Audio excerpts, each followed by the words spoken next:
On a sweltering summer day, a frozen treat sure hits the spot. Eating a fruit bar, fudge bar, or ice cream bar, though, requires a certain strategy. You have to hold the treat by the stick, lean slightly forward to dodge the drips, then lick like crazy before it melts off the stick and lands at your feet. The outer shell of these cream pops starts with a transparent base made of water, liquid sugar, corn syrup, citric acid, and a stabilizer.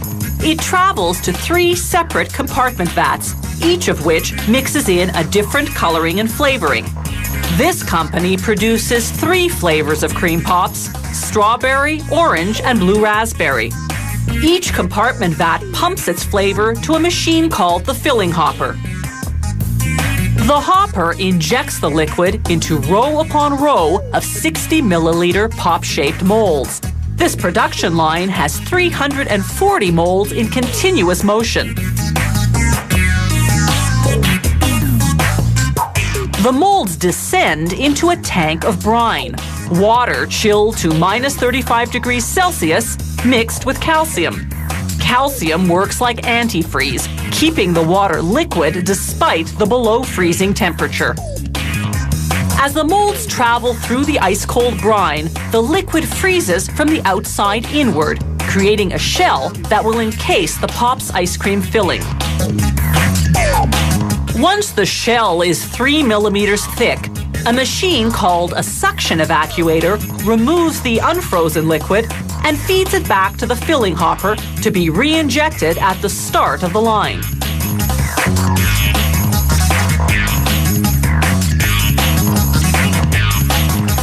The shells are empty now and ready for filling.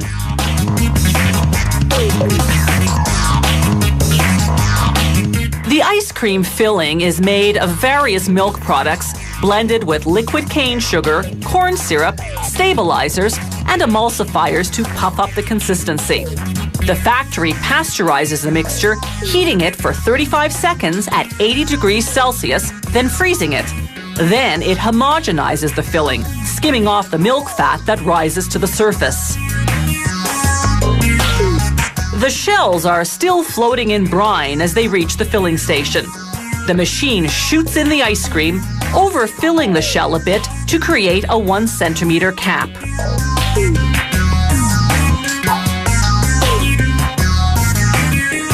The ice cream begins to harden in the cold brine.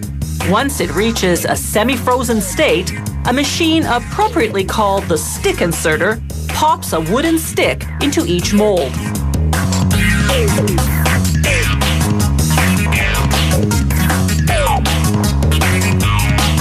Now the molds leave the brine and enter a tank of warm water, 24 degrees Celsius, hot enough to detach the cream pops from the molds without melting them in the process.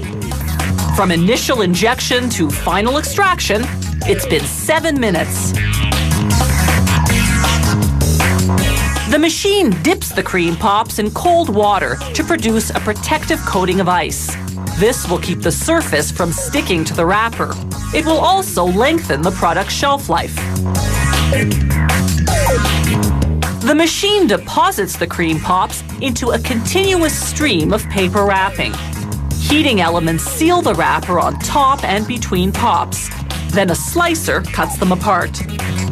The empty molds go through an automatic wash and rinse cycle on their way back to the start of the line. These molds are for making chocolate fudge bars. The production process is the same, except that the shell is fudge flavored, made from milk solids and chocolate powder. And instead of ice cream in the center, there's chewy chocolate syrup.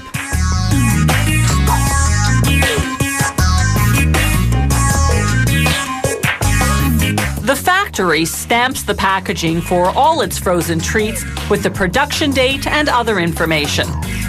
These frozen treats have a 1-year shelf life in the freezer, provided you maintain the temperature at an ideal minus 25 degrees Celsius.